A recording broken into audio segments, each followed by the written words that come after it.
Okay, so usually this channel is more focused on NFL content, but recently I posted some NBA stuff and y'all seem to be messing with it.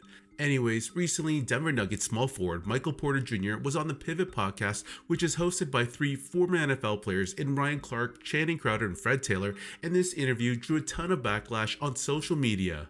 Okay, so midway through their podcast, the topic of the WNBA and the pay disparity between the men and women was brought up, and Michael had quite a bit to say about it. This is a topic that has been discussed a lot over the years in the women's national soccer team and the WNBA, and there are many interesting points as to why the women are paid much less than the men. I'm going to play you a short clip of Cain here where he discusses the pay gap between the men and women's soccer team because he brings up a lot of good points, and it'll give you some context to what Michael Porter Jr. had to say. Here's the clip. The bonus difference between the men's team and the women's team, between what a winner, if it had been the U.S. men, would get in the World Cup and the women. The women got a pool, or got paid out from a pool of $30 million from the Women's World Cup. The men would draw from a pool of $400 million, okay? $400 million, $30 million. Why is that? It's because the Men's World Cup generates $6 billion in revenue. The Women's World Cup generates $131 million in revenue.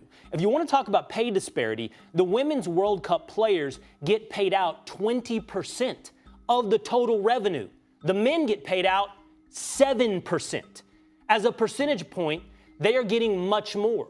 The problem is, for anybody desiring equal pay, and by the way, I think equal pay is a ridiculous concept in and of itself. If the women generate more revenue, they should get paid more than the men. Don't strive for getting the same, strive for getting what you're worth. And if you're worth more, then get more.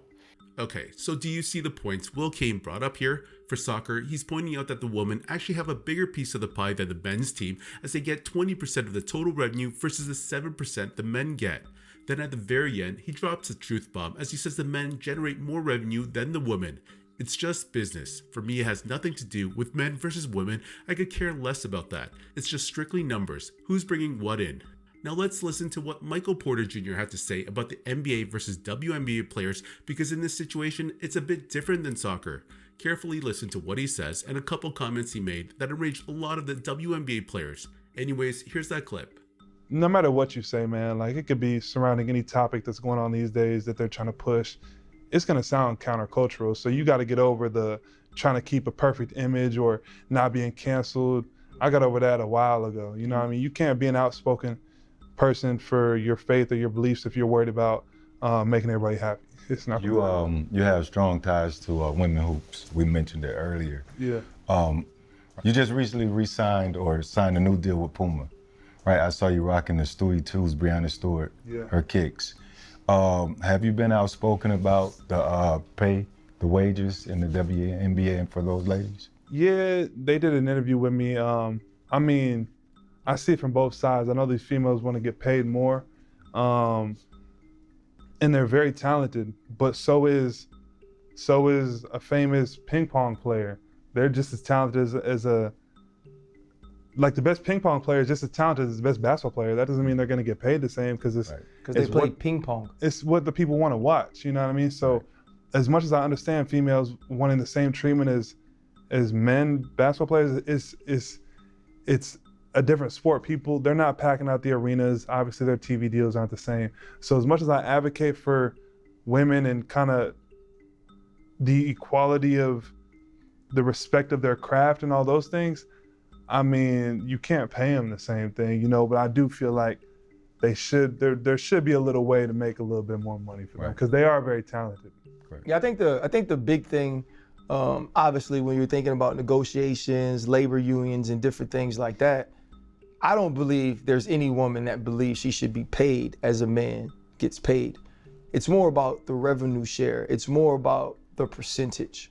And I think those things play into it. And then the other side of it is treatment, you know, within their own organizations. Like they're never, like they don't. But it's not as exciting. No, it's not as exciting. It's not as exciting basketball. Yeah, you're not. They got to lower the rims. I would watch a girl coming down the lane on another. I would watch that. They need to lower the rims. They're actually.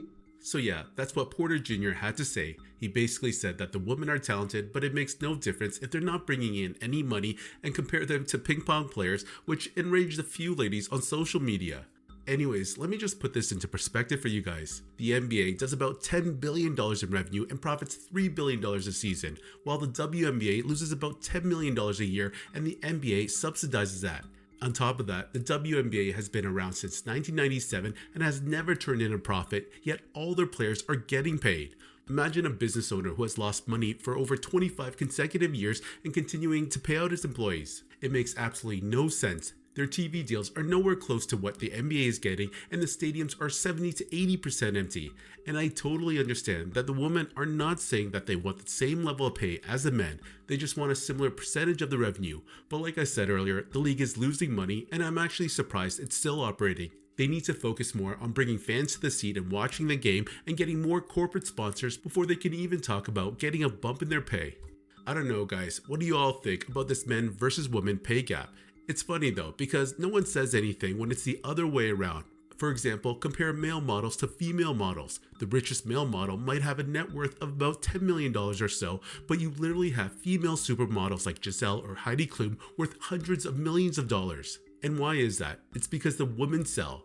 Anyways, let me know in the comments section what y'all think about this topic.